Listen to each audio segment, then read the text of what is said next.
तर मित्रांनो, महाराष्ट्रातील सर्व संजय गांधी निराधार योजनेच्या लाभार्थ्यांकरिता अतिशय महत्वाचा व्हिडिओ आज मी तुमच्याकरिता घेऊन आलेलो आहे मित्रांनो. काय मग मित्रांनो, बसलाय ना फटका? माहिती सांगून सुद्धा तुम्ही लक्ष देत नाही आणि तुम्हाला असं वाटतं की हा व्हिडिओ फक्त टाइमपास करता बनवतो, स्वतःच्या स्वार्थासाठी बनत असतो, याला काही काम धंदा नाही, रिकामा टेकडा आहे, काहीतरी काम करत बसतो आणि विनाकारण व्हिडिओ अपलोड करत असतो. तर आता तुम्हाला खरोखर पटलं असेल किंवा तुम्हाला फटका बसला असणारच. ज्या लोकांना 1500 रुपये आलेले आहेत या लोकांना नक्कीच फटका बसला असणार आणि ज्या लोकांनी आपल्या व्हिडिओकडे लक्ष देऊन काम केलेलं आहे अशा लोकांना 2500 रुपये मिळालेले आहेत मित्रांनो. ही आनंदाची बातमी आहे. सर्वप्रथम ज्या लाभार्थ्यांना 2500 रुपये आलेले आहेत पहिल्यांदाच सर्वच लाभार्थ्यांचं मनपूर्वक स्वागत. ज्या लोकांनी आपल्या व्हिडिओला पाहून जे काही काम तुम्ही केलेले आहेत अशा सर्वच लाभार्थ्यांचं मनपूर्वक प्रत्येकदा अभिनंदन.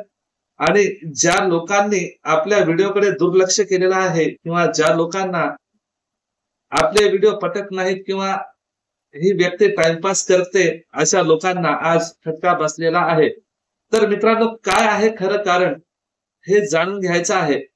2500 रुपये कोणाला आले आणि 1500 रुपये कोणाला आलेत याविषयीचा आजचा हा व्हिडिओ असणार आहे. सर्वप्रथम चॅनलवर नवीन आला असाल तर विनंती आहे चॅनलला सबस्क्राईब करून बेल नोटिफिकेशन ऑल वर सेट करा, व्हिडिओला लाईक शेअर आणि सबस्क्राईब करा. तर कारण सबस्क्राईब करण्यात मागचं कारण एकच आहे की कारण या व्हिडिओवर नेहमी रिअल आणि ऑथेंटिक इन्फॉर्मेशन तुमच्यापर्यंत मी प्रोव्हाइड करत असतो, म्हणजे तुमच्यापर्यंत मी ही अपडेट नेहमी वेळोवेळी पोहोचवत असतो, म्हणून चॅनलला सबस्क्राईब करायचं आहे मित्रांनो. तर आता बघा, बऱ्याचशा लाभार्थ्यांच्या मनामध्ये भ्रम निर्माण झालेला आहे की सर आमच्या खात्यावर 1500 आलेले आहेत आणि काही लोकांच्या खात्यावर 2500 एवढी रक्कम आलेली आहे. याचं कारण काय आहे, असं का झालं असावं, बरेचसे प्रश्न लोकांच्या मनामध्ये निर्माण होत आहेत. काल आणि आज बघा, आता मोबाईल मध्ये सुद्धा चार्जिंग व्यवस्थित नाही आहे, 27% चार्जिंग राहिलेले आहे मित्रांनो. तर काल 1500 रुपये आलेले आहेत अशा लोकांनी चौकशी करता कॉल केलेले होते की आम्हाला 1500 रुपये का आले. मी त्यांना हीच माहिती दिलेली होती की तुम्ही चिंता करू नका, ज्या लोकांची केवायसी झालेली आहे अशा लोकांना 2500 रुपये मिळणार आहेत. तर ते आज 2500 रुपये बऱ्याचशा लाभार्थ्यांच्या खात्यावर जमा झालेले आहेत. काही जिल्हे आहेत ते मी तुम्हाला आता सांगणार आहे. बघा, बुलढाणा, हिंगोली, बीड, नांदेड अशा 4 जिल्ह्यामधले जे लाभार्थी आहेत, आपले सबस्क्रायबर आहेत, रेग्युलरली व्हिडिओ वॉच करतात, अशा सबस्क्रायबरनी कॉल केलेला आहे आणि पोर्टलवर सुद्धा जाऊन चौकशी केलेली आहे आणि आज मंत्रालयामध्ये कॉल करून चर्चा केलेली आहे. मंत्रालयामध्ये जे पाटील सर आहेत, कदम सर आहेत, त्यांच्याशी माझी चर्चा झालेली आहे.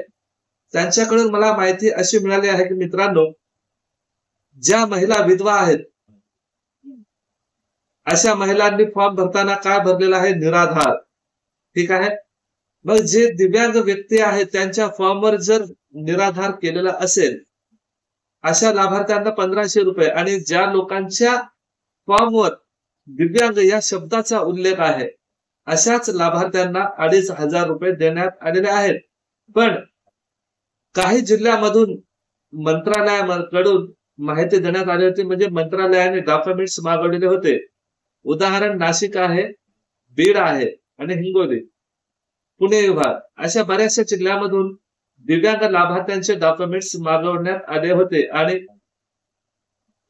ते डॉक्युमेंट्स सुद्धा वर पोहोचलेले आहेत. ज्या लोकांचे डॉक्युमेंट्स अपलोड झालेले आहेत, ज्या लोकांनी केवायसी अपडेट केलेली आहे अशा लोकांच्या खात्यामध्ये हे 2500 रुपये जी रक्कम आहे ते वर्ग करण्यात आलेला आहे.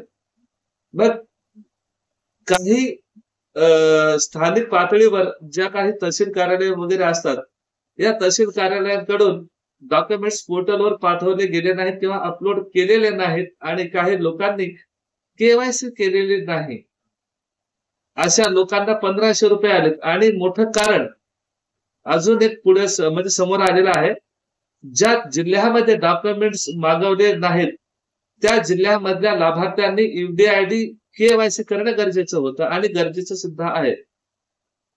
तर काही लोक डॉक्युमेंट्स घेऊन जातात, कुठला तहसील कार्यालयामधला एखादा तलाठी येतो किंवा तिथे जे कोणी काम करणारे लोक असतात ते डॉक्युमेंट्स तुमच्याकडून घेऊन जातात, पण ते प्रत्यक्षपणे अपलोड केलेले आहेत किंवा नाहीत हे तुम्हाला कसं समजणार? तर असं न करता स्वतःहून तहसील कार्यालयामध्ये जा, भेट द्या आणि डॉक्युमेंट्स समोर अपलोड करून घ्या. काय बोलतोय, तुमच्या समोर हे काम करून घ्यायचं आहे. ज्या लाभार्थ्यांचे डॉक्युमेंट्स पोहोचलेत अशांनाच आलेले आहेत.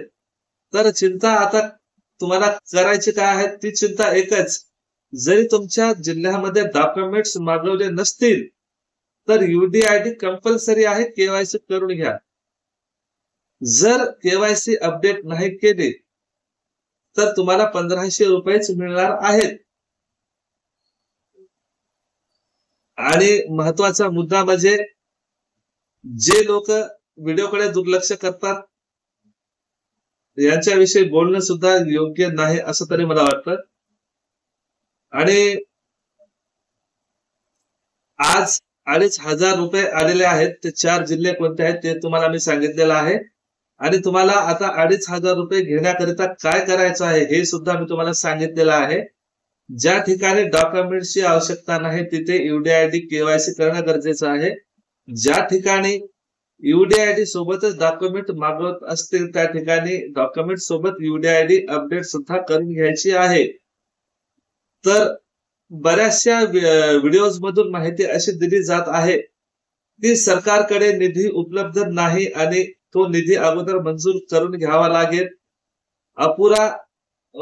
निधी अपुरा पडत असल्या कारणामुळे हे 1500 रुपये दिव्यांग लाभार्थ्यांच्या खात्यामध्ये जमा झालेले आहेत.